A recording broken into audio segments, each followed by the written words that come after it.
Unified 911, anong matutulong namin sa'yo? Anya ti maitulong mi ken kapo. Anong may tatabang ko sa Unsay imo? akong ikatabang nimo? Ngini makadabang namisal ka no? Sa anumang wika o dialekto, may tulong na darating sa iyo.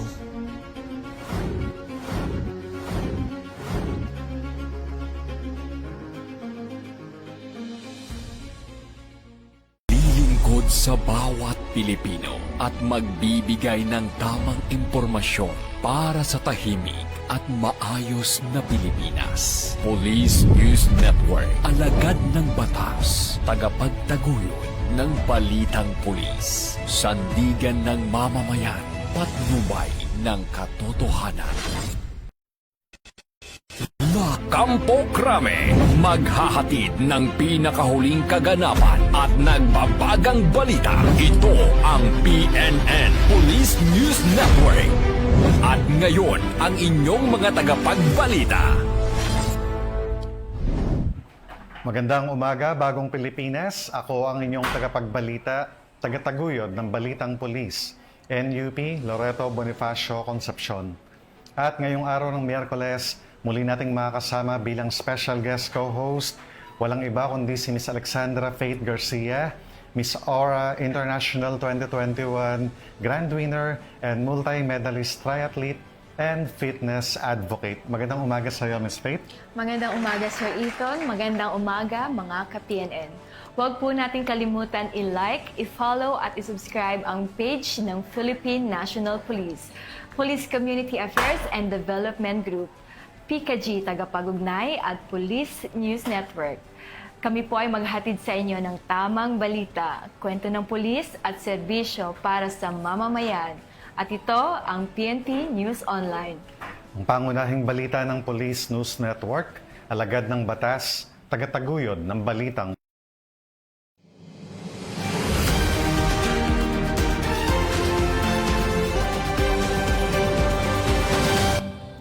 Narito ang mga balitang hatid ng ating PNN correspondents mula sa iba't ibang panig ng bansa.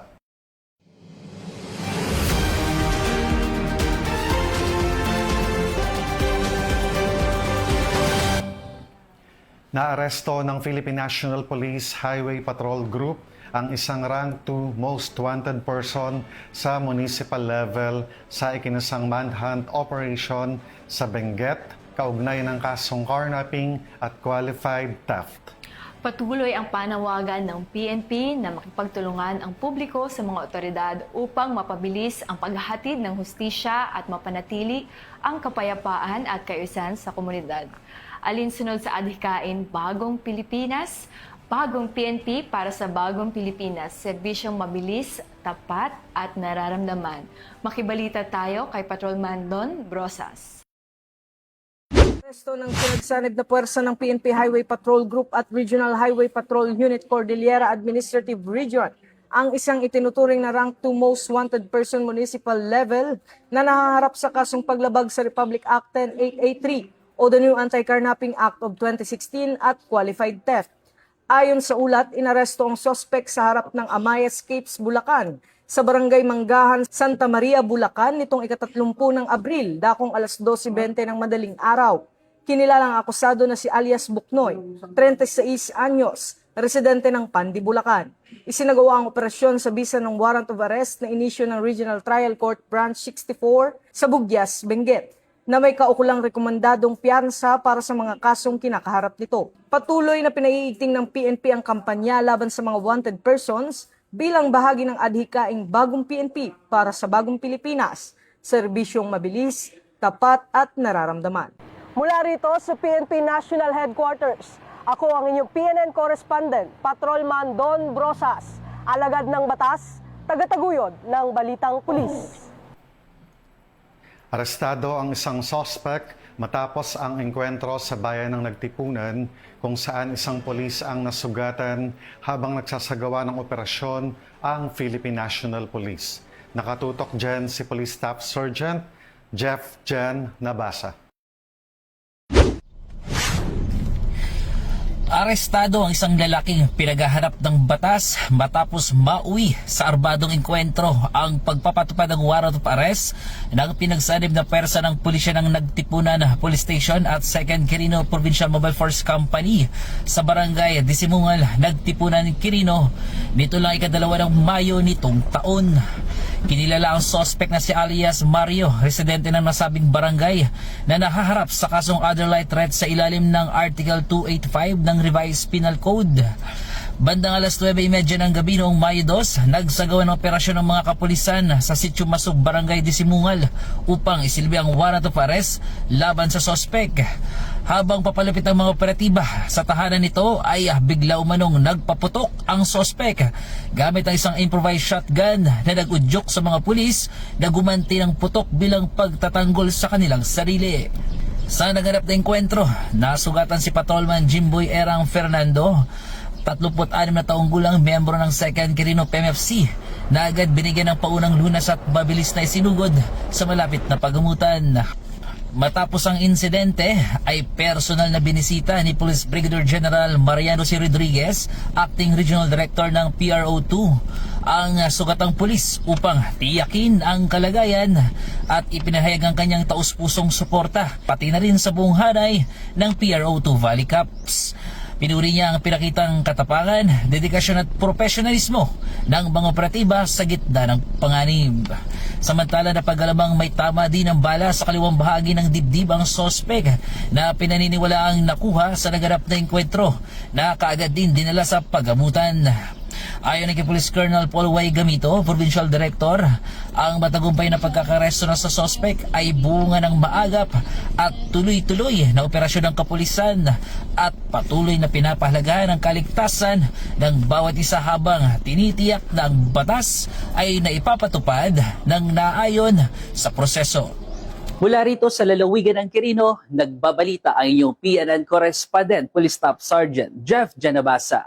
At ito ang bagong PNP para sa bagong Pilipinas, serbisyong mabilis, tapat at nararamdaman. Maraming salamat, Police Staff Sergeant Nabasa. Nagpatupad ng mahigpit na seguridad at traffic management ang Isabela Police Provincial Office upang matiyak ang kaayusan at kaligtasan sa isinagawang MPTC Tour of Luzon 2026 sa lalawigan ng Isabela. Yan ang balitang hatid ni Police Corporal Sarah Jane de la Cruz. Na seguridad at maayos na traffic management ang ipinatupad ng Isabela Police Provincial Office para sa pagdaraos ng MPTC Tour of Luzon 2026 nitong Mayo 3. Personal na nagsagawa ng inspeksyon si Provincial Director Police Colonel Manuel Bayani Bringas sa mga nakadeploy na pulis mula sa iba't ibang himpilan sa lalawigan sa kahabaan ng Santiago to Santa Maria Road. Layunin ng inspeksyon na tiyakin ang kahandaan, disiplina at wastong deployment ng mga personnel na nakaatas sa road security, traffic management at police visibility upang masiguro ang kaligtasan ng mga kalahok at ng publiko sa isinagawang cycling event. Sinuri rin ang koordinasyon ng mga pulis sa iba pang katuwang na ahensya at ang kanilang kakayahan sa agarang pagtugon sa anumang posibleng insidente sa ruta ng karera. Kasabay nito, nagpatupad ng traffic advisory ang Isabela PPO dahil sa pansamantalang abala sa daloy ng trapiko sa rutang mula Santiago City hanggang Santa Maria Isabela sa pamamagitan ng Santiago to Santa Maria Road. Ayon naman kay Police Colonel Manuel Bringas, nananatiling prioridad ng kapulisan ang kaligtasan ng publiko at ng lahat ng kalahok. Hinihikayat din niya ang mamamayan na makiisa at sumunod sa pinatutupad na traffic advisory upang maging maayos at matagumpay ang naturang event. Sa kabuuan ng aktibidad, walang naitalang anumang insidente o aberya, patunay sa maayos na paghahanda at koordinasyon ng kapulisan at iba pang katuwang na ahensya. Mula rito sa Isabela Police Provincial Office, ako po ang inyong PNN correspondent, Police Corporal Sarah Jane B. de la Cruz, nagbabalita para sa Police News Network. Alagad ng batas, tagataguyod ng balitang pulis. Maraming salamat, Police Corporal de la Cruz. 20 kid warriors o mga batang may malulubhang karamdaman ang naging benepisyaryo ng outreach program na isinagawa sa Marikina City ng Police Community Affairs and Development Group, katuwang ang kanilang force multipliers. Ang report mula kay Patrolman Edwin Baris. Hindi lang seguridad ang hatid ng Philippine National Police, kundi malasakit at pagmamahal matapos ang isinagawang outreach program dito sa Marikina City. Aabot sa 20 Courageous Kid Warriors sa Marikina City ang natulungan ng naturang aktibidad. Ito ang mga batang may malubhang karamdaman. Sa naturang programa ay nakiisa ang mga miyembro ng Police Community Affairs and Development Group, SMPII, iba't ibang advisory group at si Mr. Imad Amar ng Padrino Pilipino. I love you a lot. I know how amazing mothers you are, always with your kids, giving them full attention. And as I always say, we learn from you a lot. Even small things makes you happy. I hope we can be like you. We will really great. I enjoy and I'll not say anything more. God bless you all. I'm very, very happy. And I'll always be with you, next to you, whenever there'll be any. God bless you all. Tampok sa aktibidad ang pamimigay ng food packs, bigas, diapers, hygiene kits sa kanilang pang-araw-araw na gamit.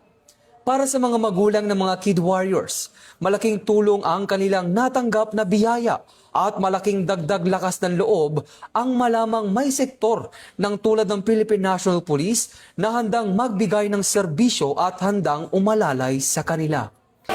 Maraming salamat po sa PNP, sa pag-sponsor niyo po sa aming team Bless Mariqueñas Courageous Warriors at sa lahat po ng sponsor na lagi pong tumutulong sa aming mga warriors, sa aming team. Nais pong magpasalamat at kulang po ang pasasalamat sa binigay niyo pong tulong sa amin. Sobrang thankful po kami sa kanila. Tulad na lang nito ngayon, binigyan nila ng ngiti at sayang mga warriors ng Mariqueñas Courageous Warriors. Talagang sobrang big help sa aming mga parents yung one day na kasiyahan na naipagkakaloob sa aming family. Maraming po salamat sa mga walang sawang tumutulong po ng mga sponsors sa amin, sa charity group po namin, sa mga warriors po na mga bata na lumalaban sa kanilang mga karamdaman. Maraming po salamat sa lahat po ng mga sponsors na nagbibigay tulong at saya para sa aming mga warriors. God bless po. Thank you. Ipinakita ng kapulisan na ang tunay na serbisyo ay walang pinipiling oras o sitwasyon. Mula sa pagbabantay sa kalsada, ngayon ay katuwang sila sa pag-alalay sa mga batang nakikipaglaban para sa kanilang buhay. Ito ang bagong PNP para sa bagong Pilipinas. Serbisyong mabilis, tapat at nararamdaman. Mula dito sa Marikina City, ako si Patrolman Edwin Baris, nagbabalita para sa Police News Network. Alagad ng batas, tagataguyod ng Balitang Pulis. Maraming salamat, Patrolman Baris. Namahagi ng protective mask ang mga tauhan ng Ginubatan at Kamalig Municipal Police Station sa mga residenteng apektado ng ashfall dulot ng patuloy na pag-aalboroto ng Mayon Volcano. Magbabalita dyan si Patrolman Kirby Flores. Gawa ng pamamahagi ng face mask at gas mask ang mga tauhan ng Kamalig at Ginubatan Municipal Police Station bilang bahagi ng hakbang upang maprotektahan ang kalusugan ng mga residente at frontliners laban sa masamang epekto dulot ng ashfall mula sa Bulkang Mayon. Ipinamahagi ang mga gas mask sa mga nakatalagang PNP personnel sa mga border control points o BCPs sa Barangay Kirangay at Barangay Anoling upang matiyak ang kanilang kaligtasan habang ginagampanan ng tungkulin sa gitna ng patuloy na banta ng volcanic ash. Patuloy naman ang panawagan ng otoridad sa publiko na magsuot ng kaukulang proteksyon tulad ng face mask, manatili sa loob ng bahay kung kinakailangan at sumunod sa mga abiso ng mga kapulisan upang maiwasan ang masamang epekto ng ashfall sa kalusugan. Ayon kay Police Colonel Noel Donato Nunez, Provincial Director ng Albay Police Provincial Office, ang naturang inisyatibo ay bahagi ng patuloy na pagpapatupad ng serbisyong Noel. Ang serbisyong nararapat, organisado, epektibo at laging maaasahan na naglalayong magbigay ng maagap at makataong serbisyo lalo na sa panahon ng kalamidad. Mula dito sa Albay Police Provincial Office, Ako po si Patrolman Corby Flores, nag-uulat para sa Police News Network. At ito ang bagong PNP para sa bagong Pilipinas. Serbisyong mabilis, tapat at nararamdaman. Maraming salamat, Patrolman Flores. Iba't ibang libreng medikal na serbisyo mula sa mga partner agencies ang inilapit sa publiko sa Camp Crame sa pamamagitan ng programang Lab for All o laboratorio, konsulta at gamot para sa lahat. Bilang bahagi ng programa ng unang ginang ng Pilipinas na si First Lady Lisa Araneta Marcos. Ang detalye ng report mula kay Patrolwoman Sari Bernales. Bagong Pilipinas, narito po tayo ngayon sa Campo Crame kung saan ginaganap ang Lab for All, laboratorio, konsulta at gamot para sa lahat na pinangunahan po ng ating First Lady na si Luis Araneta Marcos para sa ating mga PNP personnel at ang kanilang mga kapamilya. Matagumpay na nagtapos nitong Mayo 5 ang programang Lab for All, laboratorio, konsulta at gamot para sa lahat sa Campo Crame. Sa pangunguna ni First Lady Lisa Araneta Marcos, katuwang ang Philippine National Police at OLCFI. Ang malakihang inisyatibong ito ay nagsimula noong Abril 28 ay hindi lamang nagbigay ng libreng laboratory test at mahalagang gamot kundi naging sentro rin ng mas pinalawak na serbisyo mula sa iba't ibang ahensya ng pamahalaan gaya ng Pag-ibig Fund, CHED at LTO at iba pang ahensya. Sa pag-iikot ng First Lady kasama si Police General Jose Melencio Nartates Jr. at iba pang opisyal ng PNP sa mga nakatalagang booth sa Marawi Liberation Park sa loob ng Campo Crame, binigyang pansin din ang mga espesyal na serbisyo gaya ng libreng check-up sa mata, pamamahagi ng reading glasses, seedlings, bigas, tsinelas at mga grocery packs para sa mga benepisyaryo. Ang tagumpay ng nasabing aktibidad ay isang malinaw na refleksyon ng PNP-focused agenda na naglalayong itaas ang personal, moral and welfare ng mga bayaning naka-uniforme at ng kanilang mga pamilya. Sa pamamagitan ng pagbubukas ng pintuan ng Campo Crame para sa dekalidad na serbisyong medikal, pinatutunayan ng pamunuan ng PNP na sila ay isang institusyong may puso at kalinga para sa sarili nitong hanay. Kaugnay nito, nananawagan ng pambansang pulisya sa publiko na patuloy na makipagtulungan at magtiwala sa mga programa ng gobyerno dahil ang pagkakaisa ng kapulisan at sambayanan ang susi sa pagkamit ng isang ligtas, malusog at maunlad na bansa para sa lahat. Ngayon po, marami po palang mga libreng iba't ibang gamot sa mata and nakita namin na talagang kailangan ko po yun kaya pumila rin po ako and nagpapasalamat po ako dahil nabigyan ako ng isang pagkakataon na makapagpasuri din ng aking mata at mapagkalooban po kami ng libreng reading glass na kung saan napakalaking tulong po para sa akin. So muli po sa ating pong mahal na Luis Araneta Marcos at sa ating pong mahal na Pangulo, maraming salamat po. Napakalaking tulong po ito hindi lamang po sa akin, hindi po sa mga mahihirap at na ibang tao at sa lahat po ng mga nangangailangan ng tulong. Para sa mga kinakailangan ng mga kababayan natin na nangangailangan ito, mayroon po tayo 15 wheelchair.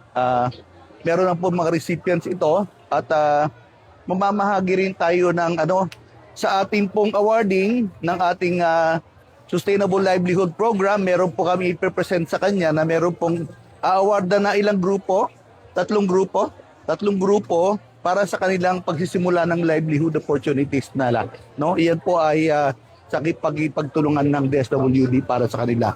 At tayo rin siyempre ay mamibigay ng assistance, medical assistance for the individual in crisis situation. Doon po yata gagawin sa auditorium ito na bibigyan po nila ng financial medical assistance sa mga kababayan natin. Meron din tayo ipamimigay ng mga family food packs to the families of the needy families of the servicemen natin. So ganoon po. So yun po yung ating mga contribution para po makibahagi tayo sa programa ng ating unang ginang. Mula po rito sa Campo Crame, ako po si Patrolwoman Sari Bernales. Nagbabalita para sa Police News Network. At ito ang bagong PNP para sa bagong Pilipinas. Serbisyong mabilis, tapat at nararamdaman. At Yan ang mga balitang nakalap ng ating PNN correspondents mula Luzon, Visayas at Mindanao.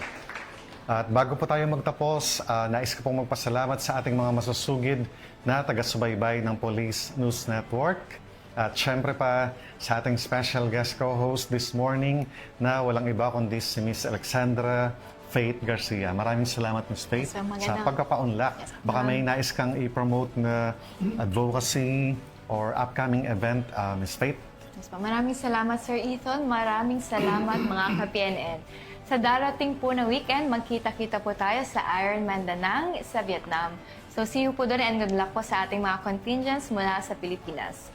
Pinapasalamatan at binabati ko rin po sila Chief PNP Police General Jose Melencio Nartates Jr., Police Major General Roderick Augustus Alba, the Director for Police Community Relations, PKG Command Group na pinapamunuan ni Police Brigadier General Vina Habana Guzman, Police Colonel Joel Serrano, Police Colonel Adonis Guzman, Police Colonel Joel Ada, sa lahat ng personnel ng Police Community Affairs and Development Group at sa lahat ng magigiting na pulis sa buong bansa. Maraming salamat sa inyong serbisyo para sa isang ligtas na pamayanan. After this live program po, maya-maya lamang, abangan po natin sa PKG Online Awitan ang aming special guest performer na walang iba kundi si Mr. Raymond Gorospe po, no? Mr. Raymond Gorospe is 4-time medalist sa WICOPA po, singer, balladeer, and multi-awarded host. Siya po yung sikat, famous dun sa Forever Young na commercial. So abangan po natin mamaya si Brother Raymond sa PKG Online Awitan. Live din po yan after the show. At sa ngalan po ng pamunuan ng Philippine National Police sa pangunguna ni Chief PNP Police General Jose Melencio Nartates Jr. at sa pamumuno ni President Ferdinand Bongbong Marcos Jr., kami ay maglilingkod sa bawat Pilipino at magbibigay ng tama at balanseng balita. Mula rito sa tanggapan ng tagapag-ugnay ng Pambansang Pulisya, kami ang inyong tagapagbalita, tagataguyod ng Balitang Pulis. Ako po sa NUP, Loreto Bonifacio Concepcion. At Alexandra Faith Garcia, Miss Ora International 2021 Grand Written. Maghahatid ng tamang balita, kwento ng pulis at serbisyo para sa mamamayan. At ito ang PNP News Online. Ang pangunahing balita ng Police News Network. Ito ang bagong PNP para sa bagong Pilipinas. Serbisyong mabilis, tapat at nararamdaman.